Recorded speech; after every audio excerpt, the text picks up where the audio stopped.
ყველაზე ხშირი და სისტემური პრობლემა ეს არის იპოთეკის ეს ვთქვათ ვერ გაცნობიერება მომხმარებლების მიერ, რატომღაც ყველას გონია რომ ეს მხოლოდ ფორმალობაა და მეტი არაფერი.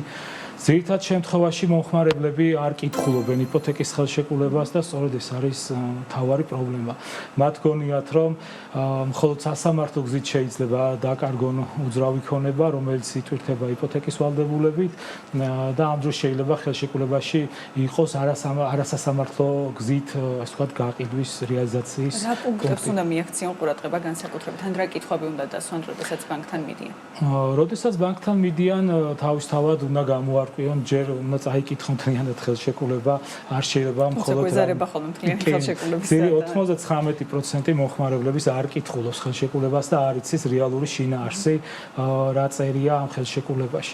სწორედ ეს არის პრობლემა. ძირითადად უნდა მიაქციონ ხელშეკრულებაში იმ მუხლებს და იმ პუნქტებს, არის თუ არა არასასამართლო გზით რეალიზაციის უფლება ენიჭება თუ არა ბანკს ან იმ საფინანსო ორგანიზაციას, ვის სასარგებლოთაც იტვირთება ეს უძრავი ქონება.